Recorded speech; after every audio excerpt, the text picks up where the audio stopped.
ভাবেই বলেন, ইয়া আইয়ুহাল্লাযীনা আমানু লা তাকুলু আমওয়ালাকুম বাইনাকুম বিল বাতিল। আল্লাহ তাআলা বলেন, তোমরা অন্যায়ভাবে কারো সম্পদ ভক্ষণ করো না। কারণ কেউ যদি কারো সম্পদ ভক্ষণ করে এর সাথে বান্দার হক সম্পৃক্ত থাকে। কিয়ামতের ময়দানে কেউ যদি কারো সম্পদ অন্যায়ভাবে ভক্ষণ করে দুনিয়ায়, কিয়ামতের ময়দানে ওই লোকটা সবচাইতে নিঃস্ব হয়ে যাবে। হাদিসের মধ্যে আসছে, নবীজি সাল্লাল্লাহু আলাইহি ওয়াসাল্লাম বলেন, কিয়ামতের দিন সবচাইতে নিঃস্ব হবে ওই ব্যক্তি যার আমলের কোনো অভাব নাই, নামাজ রোজার অভাব নাই, হজ যাকাতের অভাব নাই, দান সাদকার অভাব নাই, এক কথায় কোনো প্রকার নেক আমলের অভাব নাই। দুনিয়াতে তার একটা সমস্যা ছিল, সে বান্দার হক নষ্ট করত। পাহাড় পরিমাণ আমল নিয়ে বান্দার হক নষ্টকারী কিয়ামতের ময়দানে আল্লাহর সামনে উঠবে। ও নেকের পাহাড় দেখে চিন্তা করবে ওর জান্নাতে যাওয়া কে ঠেকায় আছে। আল্লাহ তাআলা তাকে জান্নাতে যাওয়ার অনুমতি দেওয়ার পূর্বে তার ব্যাপারে আল্লাহ রাব্বুল আলামিনের দরবারে মানুষেরা অভিযোগ দায়ের করবে। লম্বা হাদিস, আমি শুধু সারমর্ম কথাগুলা বলতেছি। কিছু লোক তার বিরুদ্ধে আল্লাহ রাব্বুল আলামিনের কাছে অভিযোগ দায়ের করবে। লোকটা হয়তো বলবে, আল্লাহ এই লোকটা দুনিয়াতে আমার হক নষ্ট করেছিল। কেউ বলবে আমার সম্পদ দখল দিয়েছিল, কেউ বলবে আমাকে কষ্ট দিয়েছিল। এক কথায় আমার হক নষ্ট করেছিল। আল্লাহ, দুনিয়ার ভিতরে আমি দুর্বল থাকার কারণে আমি ন্যায় বিচার পাই নাই। দুনিয়াতে আমি মাজলুম ছিলাম। আল্লাহ, আজকের দিন আমি কি ন্যায় বিচার পাবো না? বরং আল্লাহ রাব্বুল আলামিন তো সেই দিন ন্যায় বিচার কায়েম করবে, ইনসাফের আদালত আল্লাহ তাআলা প্রতিষ্ঠা করবে। আল্লাহ রাব্বুল আলামিন বলেন, ওয়া নাযাউল মাওয়াজিনাল কিসতা লিয়াউমিল কিয়ামাতি ফালা তুযলামু নাফসুন শাইআ। আল্লাহ রাব্বুল আলামিন বলেন, আমি কিয়ামতের দিন ইনসাফের আদালত কায়েম করব। ওয়া নাযাউল মাওয়াজিনাল কিসতা লিয়াউমিল কিয়ামাহ, এমন ইনসাফ ওয়ালা আদালত আল্লাহ তাআলা বলেন, ফালা তুযলামু নাফসুন শাইআ, সেই দিন কারো উপরে সামান্যতম কোনো জুলুম করা হবে না। বরং কি হবে, ওয়া ইন কানা মিসকালা হাববাতিন মিন খারদালিন আতাইনা বিহা, কেউ যদি দুনিয়াতে কোনো সরিষা দানা পরিমাণ কোনো আমল করে থাকে, আল্লাহ রাব্বুল আলামিন বলেন, আতাইনা বিহা, ওই আমল সহকারে আমি আল্লাহ তাকে হাজির করব। দুনিয়াতে সরিষা দানা পরিমাণ আমল যদি কেউ করে, সেই সরিষা দানা পরিমাণ আমল সহ তাকে হাজির করা হবে। শুধু হাজির করবে আল্লাহ তাআলা তা না, বরং আল্লাহ সুবহানাহু ওয়া তাআলা ওই আমলের হিসাব নেবেন। সুবহানাল্লাহ। মোট কথা, সেই দিন আল্লাহ তাআলা ন্যায় বিচার করবে। লোকটা এবার আল্লাহ তাআলার কাছে অভিযোগ দায়ের করবে। আল্লাহ রাব্বুল আলামিন তার অভিযোগ গ্রহণ করবে। এবার ওই পাহাড় পরিমাণ নেকের মালিককে বলা হবে, তোমার ব্যাপারে যে অভিযোগ দায়ের করা হলো সত্য নাকি? সে মিথ্যা কথা বলার কোনো উপায় নাই, স্বীকার যেতে সে বাধ্য। সে বলবে, হ্যাঁ, দুনিয়াতে আমি তার এই হক নষ্ট করেছি। আল্লাহ তাআলা বলবে, দাও, তার হকটা আদায় করে দাও। বলেন তো, দুনিয়াতে কেউ যদি কারো জমি জোর করে দখল দেয়, কিয়ামতের দিন জমি দেওয়ার কোনো অবস্থা আছে নাকি? এইবার লোকটা বলবে, আল্লাহ, এ তো দুনিয়া না, দুনিয়া না। দুনিয়া যদি হইতো আমি তার জমি, তার হক তাকে ফিরাইয়া দিতাম। এখন আমি কোথার থেকে দিব? এইবার অভিযোগকারী বলবে, আল্লাহ, ঠিক আছে, এটা তো দুনিয়া না। দুনিয়ায় আমার সম্পদ সে দখল দিয়েছিল, আজকে আমার সম্পদের প্রয়োজন নাই। সে আমার দুনিয়ার হকটা তার নেকির দ্বারা মিটায়া দে। এবার ওই পাহাড় পরিমাণ নেকের মালিক একটা মাত্র অপরাধ করতো, বান্দার হক নষ্ট করছে। সে কি করবে? নেকির থেকে নিয়ে এক একজনের হক আদায় করবে। যারা মানুষের হক নষ্ট করে, এরা একজনের করে না, বহুজনের করে। ঠিক কিনা বলেন? বহুজনের করে। একের পর এক অভিযোগকারী আসবে আর সে হক আদায় করতে থাকবে। এক সময় পাহাড় পরিমাণ নেক শেষ হয়ে যাবে, কিন্তু অভিযোগকারীর সিরিয়াল এখনো বড় লম্বা। আল্লাহ তাআলা বলবে, তাদের হক আদায় করো।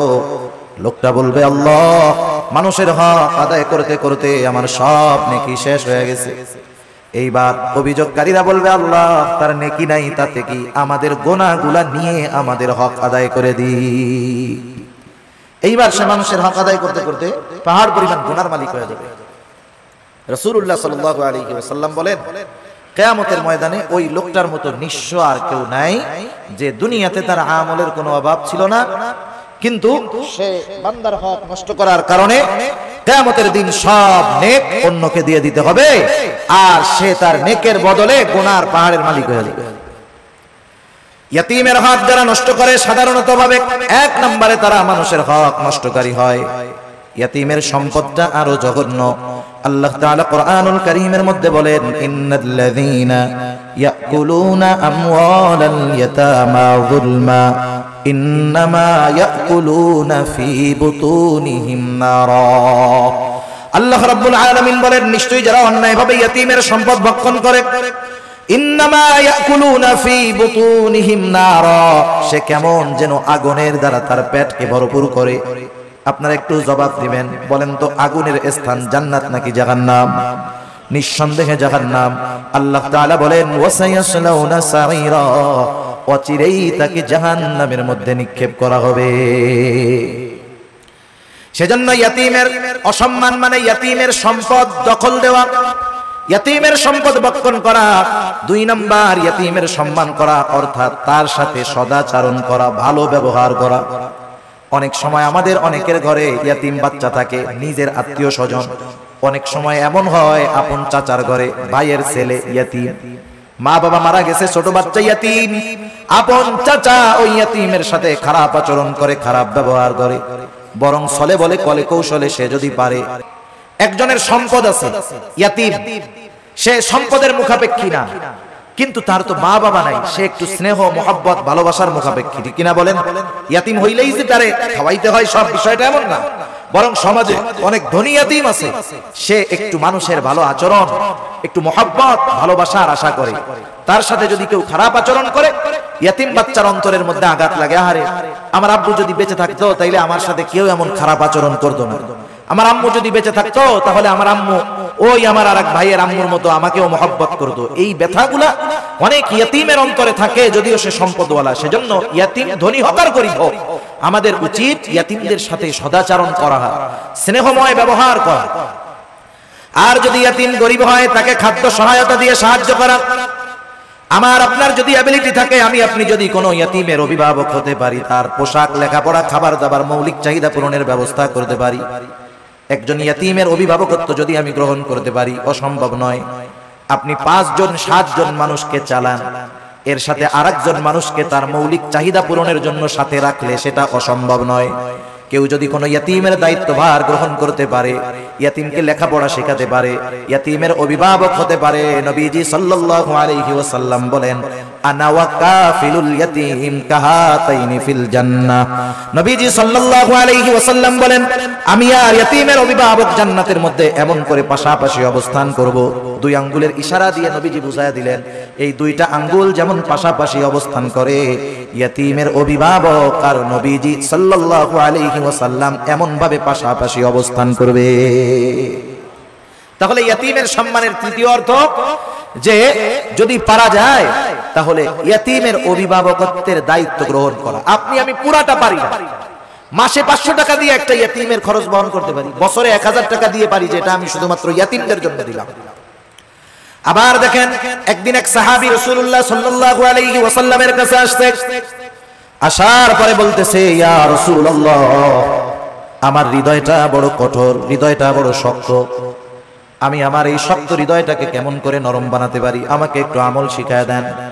নবীজি সাল্লাল্লাহু আলাইহি ওয়াসাল্লাম বললেন, শোনো কি করবা? নবীজি বললেন, আমসিহ রাসাল ইয়াতীম ওয়া আত'ইমিল মিসকিন, তুমি ইয়াতীমের মাথায় বেশি বেশি হাত বুলায় দাও আর মিসকিনদেরকে বেশি বেশি খানা খাওয়াও।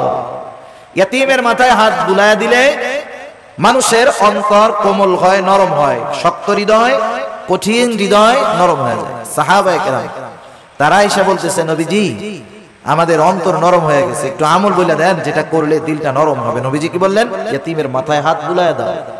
সেজন্য ইয়াতীমকে সম্মান করা তথা ইয়াতীমের হক আদায় করা, ইয়াতীমের সাথে সদাচরণ করা, ভালো ব্যবহার করা, ইয়াতীমের সম্পদ ভক্ষণ না করা, যারা এই কাজগুলা করবে তারা জীবনে যে কোনো একটা পর্যায়ে রিজিকের সংকীর্ণতার মুখোমুখি হবে। তাহলে রিজিক সংকীর্ণতার 4 কারণের প্রথম কারণ হলো আল্লাহ তাআলা বলেন, তোমরা ইয়াতীমদেরকে সম্মান করো না তথা ইয়াতীমের হক তোমরা আদায় করো না। 2 নাম্বার আল্লাহ রাব্বুল আলামিন বলেন, ওয়ালা তাহাদ্দুনা আলা তুআমিল মিসকিন, তোমরা মিসকিনদেরকে খানা দাও না। ব্যাখ্যা হলো তোমরা শুধু খানা নিজে দাও না তা না, নিজেও দাও না, অপরকে খানা দিতেও অনুৎসাহিত করো, নিরুৎসাহিত করো। নিজেও দেয় না, আরেকজনকেও দিতে দেয় না। অনেক সময় আপনি দোকানে বসে আছেন, একজন গরিব মানুষ আসছে আপনার কাছে কিছু চাইতে, সে কোথা থেকে আসছে, কি করবে না করবে সেটা ভিন্ন কথা, তার অবস্থা দৃষ্টিগোচর হচ্ছে সে বড় অভাবী, দরিদ্র, কষ্টে আছে, সে আইসা বলতেছে আমার একটু কলা রুটি কিনা দেন খাই, অথবা 10টা টাকা দেন। আপনি যদি তাকে না দেন গুনাহ হবে না। কিন্তু আমাদের সমাজের কিছু মানুষ আছে প্রথমে নিজে দেয় না, বলে ওদিক যাও ওদিক যাও। পাশের থেকে বন্ধু যদি দিতে চায় 10 টাকা বাহির করছে, বলে ওরে না দিয়ে আমার একটা বিড়ি খাওয়া কাজে লাগবে। আছে না নাই এরকম? নিজেও দিল না, আরেকজনকেও দিতে দিল না। এই খাসলাত ছিল আবু জেহেলের। কার ছিল বলেন না? আবু জেহেলের। ইয়াতিমদের সাথে খারাপ আচরণ করতো, এই খাসলাত ছিল আবু জেহেলের। মিসকিনদেরকে খানা দিত না, এই খাসলাত ছিল আবু জেহেলের। আর মিসকিনদেরকে খানা না খাওয়ানো, এটা জাহান্নামীদের জাহান্নামে যাওয়ার অন্যতম কারণ।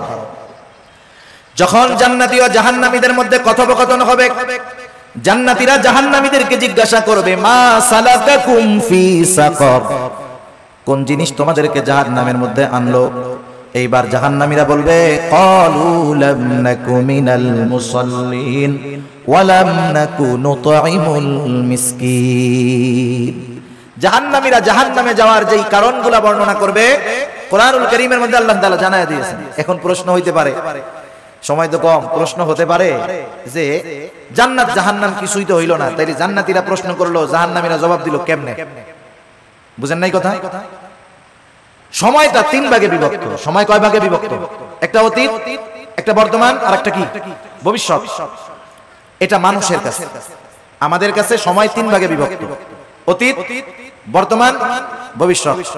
আর আল্লাহ তাআলার কাছে সময় একটাই, সেটা হলো প্রেজেন্ট। সব কিছু বর্তমান, কি হয়েছে, হচ্ছে, হবে, সব আল্লাহ তাআলার ইলমের মধ্যে আছে, সব হাজির, সব প্রেজেন্ট আল্লাহ তাআলার কাছে। যেটা আমাদের কাছে ভবিষ্যৎ, সেটা আল্লাহ তাআলার কাছে কি বর্তমান। যেটা আমাদের কাছে অতীত, সেটা আল্লাহ তাআলার কাছে বর্তমান। সেজন্য আল্লাহ তাআলার ইলমের মধ্যে সব আছে, সহজ হিসাব। জাহান্নামীরা জাহান্নামে যাওয়ার কারণ হিসাবে বলবে, আমরা মুসল্লি ছিলাম না, নামাজি ছিলাম না। দ্বিতীয় কারণ হিসাবে বলবে, ওয়ালাম নাকু নুতঈমুল মিসকিন, আমরা মিসকিনদেরকে খানা দিতাম না। আসেন, আল্লাহ তাআলা বলতেছে দুনিয়ায় রিজিক সংকীর্ণতার দ্বিতীয় কারণ হলো তোমরা মানুষদেরকে, মিসকিনদেরকে খানা দাও না, নিজেও দাও না, অপরকে নিরুৎসাহিত করো। এখন একজন দিল না, আমার উচিত, আমার পকেটে টাকা নাই, আমার কাছে নাই, আমি যদি আরেকজনকে বলি বন্ধু 10টা টাকা ওকে দিয়ে দাও, একটা রুটি কিনে দাও, একটা কলা কিনে দাও, আমি শুধু এতটুকু সুপারিশ করলাম, সে যে কয় টাকা দান করবে আমি শুধু সুপারিশ করার কারণে তার দানের সমপরিমাণ নেকির মালিক হয়ে যাব। কিন্তু আমাদের খাসলাত কি? নিজেও দেই না, আরেকজনকেও দিতে মানা করি। সেজন্য মিসকিনদেরকে খানা খাওয়ানো, মিসকিনদেরকে খানা খাওয়ানো এটা বড় ফজিলতের কাজ। শুধু মিসকিনদেরকে নয়, সাধারণভাবে প্রত্যেকটা মানুষকে খানা খাওয়ানো ভালো কাজ। এক লোক নবীজি সাল্লাল্লাহু আলাইহি ওয়াসাল্লামের কাছে আসছে, এসে জিজ্ঞাসা করে, ইয়া রাসূলুল্লাহ আইয়ুল ইসলাম খায়র, ইসলামের মধ্যে সর্বোত্তম কাজ কোনটা? নবীজি সাল্লাল্লাহু আলাইহি ওয়াসাল্লাম ছিলেন উম্মতের রূহানী ডাক্তার। উনি রোগীর প্রশ্ন শুনেই বুঝতে পারতেন এনার মধ্যে কি কমতি আছে। আল্লাহ তাআলা সেই বুঝবার যোগ্যতা আমার আপনার নবীকে দিয়ে দিয়েছেন। একই প্রশ্নের উত্তর বিভিন্ন জনের ক্ষেত্রে নবীজি বিভিন্নটা দিয়েছেন। এটা অবস্থার আলোকে নবীজি সাল্লাল্লাহু আলাইহি ওয়াসাল্লাম এবার বললেন, তুতিমুত তাআম ওয়া তাকরাউস সালাম আলা মান আরাফতা ওয়া মান লাম তারিফ, তুমি বেশি বেশি মানুষকে খানা খাওয়াও, আর পরিচিত অপরিচিত সবাইকে বেশি বেশি সালাম দাও। এখানে নবীজি সাল্লাল্লাহু আলাইহি ওয়াসাল্লাম খানা খাওয়ানোর কথা বলছেন, ঢালাও ভালো। সাধারণ মানুষকেও যদি মানুষ খানা খাওয়ায় দুনিয়ার স্বার্থে নয়, তাইলে এর মধ্যে লাভ আছে। এক মুসলমানের অপর মুসলমান দাওয়াত দিলে সেই দাওয়াত কবুল করতে হবে, এটা এক মুসলমানের উপরে অপর মুসলমানের একটা হক। কিন্তু এখন দাওয়াত যিনি দেন তিনিও স্বার্থ সামনে রেখে দেন। আর দাওয়াত যখন কেউ দেয়, বিবাহের দাওয়াত দিলে টেনশনে পড়ে যাবে।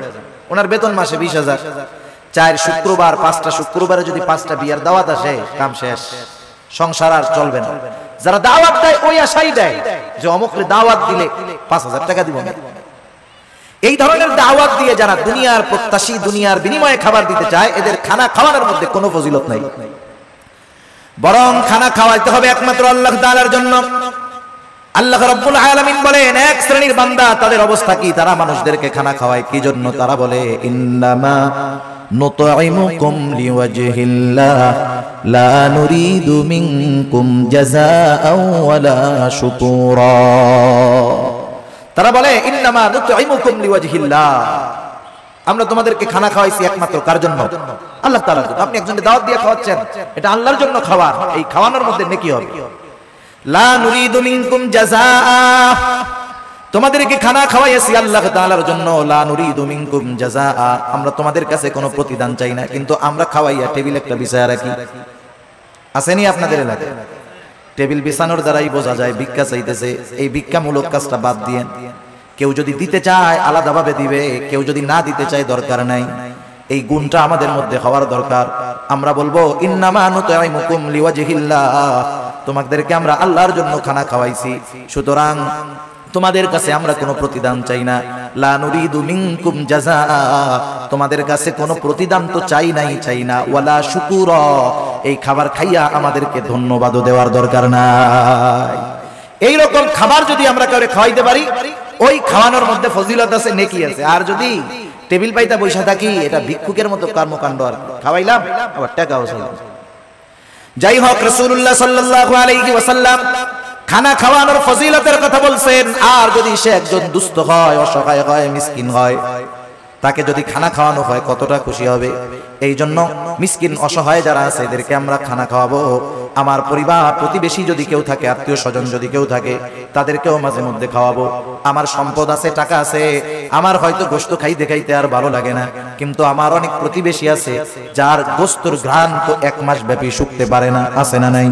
এজন্য অসহায় নিঃস্ব শুধু কাছে আসলেই যে খাওয়াবো বিষয়টা এমন নয়, বরং খুঁজে খুঁজে আমার আপনার প্রতিবেশী যদি কেউ অভাবী থাকে, দরিদ্র থাকে, অভাবগ্রস্ত থাকে, মাঝে মধ্যে নিজের ভালো তরকারিটাও তাদেরকে একটু দিব। এই অভ্যাসগুলো আমাদের করার দরকার। আমরা যদি মানুষকে খানা খাওয়াইতে পারি, আর যদি না খাওয়াই ক্ষতি কি? আল্লাহ তাআলা কিয়ামতের দিন বান্দাদেরকে জিজ্ঞাসা করবে, বান্দা আমি দুনিয়ায় অভুক্ত ছিলাম, খানা খাওয়াও নাই, পিপাসিত ছিলাম, পানি পান করাও নাই, বস্ত্রহীন ছিলাম, বস্ত্র দাও নাই, অসুস্থ ছিলাম, আমার সেবা শুশ্রূষা করো নাই। বান্দা বলবে, আল্লাহ আপনি তো এই সবগুলা থেকে মুক্ত, আপনার তো এগুলার কোনো প্রয়োজন নাই। তখন আল্লাহ তাআলা বলবে, বান্দা তোমার প্রতিবেশী অভুক্ত ছিল, তুমি যদি তাকে খানা খাওয়াইতা আমি আল্লাহ তাআলা পেয়ে যাইতাম। এজন্য শুধু আনুষ্ঠানিকভাবেই খানা খাওয়াবো মানুষকে, এমনটা জানি না হয়। আমার প্রতিবেশী অভাবী, দুস্থ, গরিব আমার কাছে যদি আসে, আমি খানা খাওয়ানোর অভ্যাস করব। অল্প খাওয়াই, হাসি মুখে খাওয়াবো। আবার যদি কাউকে ফিরাইয়া দিতে হয়, আমার কাছে নাই, একজনের কাছে মিসকিন বা ফকির একটা গেছে, ও 50 টাকার নোট একটা দিয়া মুখটা কালা করে কয়, এই তো গোজালাই শেষ, যা যা ভাগ ভাগ ভাগ।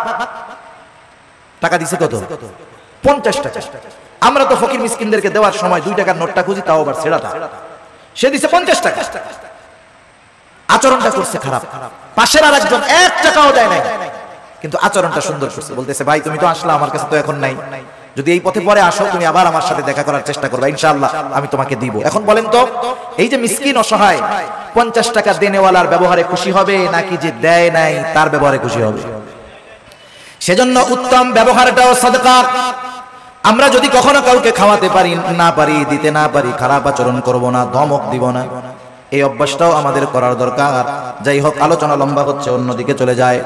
আল্লাহ তাআলা আমাদেরকে জানায় দিলেন যে রিজিক সংকীর্ণতার 4টি কারণ। 1 নাম্বার কারণ লা তুকরিমুনাল ইয়াতীম, 2 নাম্বার কারণ ওয়ালা তাহাদ্দুনা আলা তুআমিল মিসকিন, 3 নাম্বার কারণ ওয়া তাকুলুনাত তুরাফা আকলাল লাম্মা। তোমরা কি করো? ওয়ারিসি সম্পদ সব একা খায়া ফেলো। আছে নাকি এরকম? যেমন বাপ সম্পদ রেখে মারা গেছে, বাবা মারা যাওয়ার পরে প্রথম কি দায়িত্ব? বড় সন্তান, সন্তান তার দায়িত্ব হলো প্রথম বাবার দাফন কাফনের জন্য যা দরকার সেটা ব্যয় করা। 2 নাম্বার খোঁজ খবর নেওয়া, বাবা কোনো ঋণ আছে নাকি, ঋণ থাকলে তার ঋণ পরিশোধ করা। 3 নাম্বার এইবার যেই সম্পদ অবশিষ্ট আছে, বাবা যদি কোনো ওসিয়ত করে থাকে, আর ওই ওসিয়তটা যদি ওই সম্পদের 3 ভাগের 1 ভাগ বা তার কম হয়, বেশি নয়, কোন মানুষ যদি তার মূল সম্পদের 3 ভাগের 1 ভাগের বেশি পরিমাণ ওসিয়ত করে, অর্ধেক করে, তাহলে এই ওসিয়ত মানতে সন্তানেরা বাধ্য নয়। কিন্তু ঋণ পরিশোধের পরে যেই সম্পদ থাকবে তার ওসিয়তটা যদি 3 ভাগের 1 ভাগ বা তার কম হয়, এই ওসিয়তটা পূরণ করতে হবে। এরপরে যেই সম্পদ অবশিষ্ট থাকবে, অভিভাবক বড় হিসাবে বড় ভাইয়ের দায়িত্ব হলো যথাযথভাবে সব ওয়ারিসদের মাঝে বাবার সম্পদগুলো বন্টন করে দেওয়া। কিন্তু আফসোস, এই দায়িত্ব অধিকাংশ ক্ষেত্রে আমাদের দেশের ভাইরা পালন করে না, বরং বিলম্ব করতে থাকে। অনেক ক্ষেত্রে অন্যান্য ওয়ারিসদেরকে তারা ছলে বলে কলে কৌশলে সম্পদ বঞ্চিত করে দেয়। আছে না? আছে। বোনের হক আছে, সম্পদ বন্টন হয় নাই, 10 বছর ধরে বাবা মারা যাওয়ার পরে ভাই খাইছে সব, দোকান ভাড়া, বাসা ভাড়া, জমির ফসল, গাছের ফল সব খাইছে। বোন মাঝে মধ্যে আসছে, 1 ব্যাগ আম 2টা কাঁঠাল দিয়ে পাঠায় দিচ্ছে, আবার বলতেছে আইসো। কিন্তু আবার 10 বছর পরে 2 বোন আইসা বলতেছে, ভাই 10 বছর তো দোকান ভাড়া, গাছের ফল, জমির ফসল সব একা খাইছো, কোনো দাবি নাই, এখন আমাদের হকটা আমাদেরকে বুঝাইয়া দাও। আর যদি তুমি রাখতে চাও এই সম্পদের ন্যায্য মূল্য আমাদেরকে দিয়ে দাও। বলেন তো, 10 বছর পরে বোন এসে ভাইদের কাছে যদি তার হক বুঝতে চায়, ভাই খুব খুশি মনে দিয়ে দিবে, তাই না? মুখটা পুইড়া একেবারে কালা হয়ে যাবে, সম্পদ দিয়ে দিবে, দিতে তো বাধ্য। বোনরা নিয়ে যাবে, তখন বলবে গেলি সম্পর্ক শেষ কইরা গেলি। এই যে কথার দ্বারা কি বুঝতেছেন? ভাই চাইছিল ওই সম্পদগুলো সব একা খাওয়ার জন্য, বোনরা জানি এই সম্পদ না চায়, সে সেটা চেয়েছিল।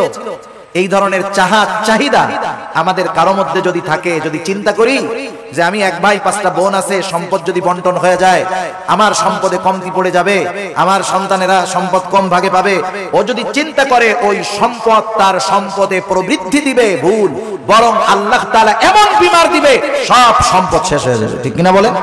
এরকম বহুত মানুষ আমরা দেখছি, মানুষের হক নষ্ট করে সম্পদের পাহাড় বানায় ফেলছে। আল্লাহ তাআলা রিজিকের দরজা ক্লোজ করে দিয়েছে, ভোগ করতে পারে নাই, সম্পদ সব চিকিৎসা করতে শেষ। সেজন্য ওয়ারিসি সম্পদ ভক্ষণ করার চেষ্টা করব না, এখানেও বান্দার হক আছে। সেজন্য নিজ দায়িত্বে ওয়ারিসদের সম্পদগুলা ফিরিয়ে দিব, খবরদার ঠকানোর চেষ্টা করব না। অনেক সময় জমি আছে রাস্তার পাশে, 3 ভাগ করার সময় আমি রাস্তার পাশের টুকু নেই, এরপরে পেছন আলারে দেই, এরপরে তারে দেই। বলেন তো, যেই জমির সাথে রাস্তা নাই, ওই জমির সাথে রাস্তা না থাকার কারণে যেই জমির সাথে রাস্তা আছে ওই জমির পাশেও যদি জমিটা হয়, শুধু রাস্তা না থাকার কারণে ওই জমিটার দাম অর্ধেক হয়ে যায়। সেজন্য বন্টনের ক্ষেত্রে সিস্টেম মুআফিক করতে হবে, ঠকানো যাবে না কাউকে। আল্লাহ তাআলা বলেন তোমাদের রিজিক সংকীর্ণতার দ্বিতীয় কারণ ওয়াতাকুলুনাত তুরাসা আকলাল লাম্মা, ওয়ারিসি সম্পদ সব তোমরা একা ভক্ষণ করে ফেলো। 4 নম্বর আল্লাহ তাআলা বলেন ওয়া তুহিব্বুনাল মালা হুব্বান জাম্মা, মানুষ যে এই আকামগুলা করে, গুনাহগুলা করে, এর অন্যতম কারণ কি? মালের মহব্বত। কিসের মহব্বত? মালের মহব্বত, সম্পদের মহব্বত, দুনিয়ার মহব্বত। দুনিয়াতে সম্পদ উপার্জন করা মানা না। কেউ যদি মনে করে সম্পদ উপার্জন করা মানা, তাহলে সে ভুলের মধ্যে আছে। কিন্তু সব সম্পদ উপার্জন করতে গিয়ে আল্লাহ তাআলাকে যদি ভুলে যায়, এটাই হলো তার জন্য ক্ষতির কারণ। এজন্য আল্লাহ তাআলা বলেন ইয়া আইয়ুহাল্লাযীনা আমানু লা তুলহিকুম আমওয়ালুকুম ওয়ালা আওলাদুকুম আন যিকরিল্লাহ। আল্লাহ তাআলা বলেন হে ঈমানদারেরা, তোমাদের সন্তান সম্পদ তোমাদেরকে জানি আল্লাহ তাআলার জিকির থেকে গাফেল না বানায় দেয়। মনে রাখতে হবে, যেই সম্পদের কারণে আমি আল্লাহকে ভুলে যাই, যেই সম্পদ উপার্জন করার জন্য আমি নামাজ ছেড়ে দিয়েছি, রোজা ছেড়ে দিয়েছি, হারাম হালাল যাচাই বাছাই ছেড়ে দিয়েছি, মনে রাখতে হবে এই সম্পদ আমার জন্য কল্যাণ বয়ে আনবে না। যেই সন্তানের চিন্তায় আমি নামাজ রোজা বাদ দিয়ে তার ভবিষ্যতের কথা চিন্তা করে সম্পদের পাহাড় আমি গড়তেছি, এই সন্তান আমার জন্য কল্যাণ বয়ে আনবে না। এজন্য আল্লাহ তাআলা বলেন বান্দা, তুমি যদি সম্পদ সন্তানের কারণে আমি আল্লাহর জিকির থেকে গাফেল হয়ে যাও, এটা তোমার জন্য ক্ষতির কারণ। আল্লাহ তাআলা বলেন ওয়া মান ইয়াফআল যালিকা ফাউলাইকা হুমুল খাসিরুন। ওই রকমটা যে করবে, তথা যে ব্যক্তি সম্পদ সন্তানের কারণে আল্লাহ তাআলাকে ভুলে যাবে, আল্লাহর বিধিনিষেধ ভুলে যাবে, দুনিয়ার মহব্বতে আল্লাহর বিধিনিষেধ ভুলে যাবে, আল্লাহ তাআলা বলেন ফাউলাইকা হুমুল খাসিরুন, তারা ক্ষতিগ্রস্ত। বলেন আল্লাহ তাআলা যাকে ক্ষতিগ্রস্ত বলেছে তাকে দুনিয়ার হুজুররা দোয়া কইরা জান্নাতে নিতে পারবে? 40 কুলখানি দিয়া তাকে জান্নাতে নেওয়া যাবে? যাবে না। এজন্য দুনিয়ার মোহাব্বত অন্তরে ঢুকাবো না। আমি দুনিয়া উপার্জন করব বৈধ পন্থায়, কিন্তু নামাজের সময় নামাজ, সঠিক সময়ে যাকাত, হজ ফরজ হলে হজ। এখন এই সম্পদ আমার জন্য তাহলে নিয়ামত হবে, কারণ আল্লাহ তাআলা সম্পদকে পরীক্ষাও বলেছেন, দুনিয়ার অলংকারও বলেছেন। আল্লাহ তাআলা এক জায়গায় বলেন, ইন্নামা আমওয়ালুকুম ওয়া আওলাদুকুম ফিতনাহ। আল্লাহ তাআলা বলেন নিশ্চয়ই সম্পদ সন্তান এগুলো তোমাদের জন্য ফিতনা, পরীক্ষা। আবার আল্লাহ তাআলা এক জায়গায় বলেন, আল মালু ওয়াল বানুনা জিনাতুল হায়াতিদ দুনিয়া। আল্লাহ তাআলা বলেন আল মালু ওয়াল বানুন, সম্পদ সন্তান এগুলা দুনিয়ার অলংকার।